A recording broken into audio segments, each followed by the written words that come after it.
You need to stop pretending the right is some noble defender of women. The same voices claiming trans women are a threat in bathrooms are the ones pushing policies that actively hurt women, deeply, systemically, and in ways that are costing lives. In the United States today, a 12-year-old girl can be raped by her uncle and then forced to carry that pregnancy to term because her state thinks zygotes matter more than girls. In Texas, a woman who has been declared brain dead has been kept alive against her written medical wishes, not for her own dignity or health, but to use her body as an incubator for a fetus with no chance of a quality life. Her family begged for compassion. The state refused. That's not protection. That's dystopian. That's literally out of the pages of A Handmaid's Tale. The right isn't defending women.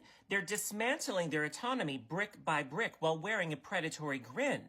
Forced pregnancy, dead women turned into incubators, girls sacrificed to ideology, all while pretending they're the ones standing up for women's rights. Fuck all the way off. The only thing they're protecting is their bigotry, and they're using the excuse of protecting women to do it.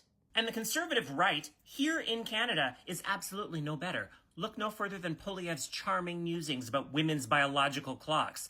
The sheer audacity of a would-be prime minister thinking he has any business commenting on a woman's reproductive timeline is peak misogynistic garbage, as if their ovaries are national infrastructure he gets to manage. Meanwhile, trans people in both countries are being used as scapegoats. You froth at the mouth about bathroom predators, clinging to this fantasy where a would-be rapist slips on a wig and a dress like it's mission fucking impossible just to sneak into the ladies' room. Meanwhile, your genius policies are forcing this guy into the women's bathroom because he was born with a vagina. Bravo. I'm sure women across the country feel safer already. Thank God for your guidance. Men who want to harm women don't need to pretend to be trans to do it. They never have. The long, brutal history of violence against women has nothing to do with gender identity and everything to do with power and misogyny. Men assault women in public spaces, in private homes, in workplaces, on college campuses, not because of bathroom policies, but because they think they can get away with it.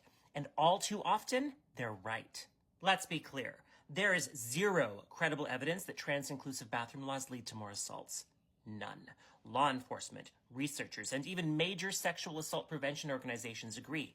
If anything, it's trans people, especially trans women, who are most at risk of being harassed or attacked just for trying to use the bathroom. This lie about protecting women is cut from the same cloth as the bogus claim that anti-LGBTQ+ policies are about protecting children.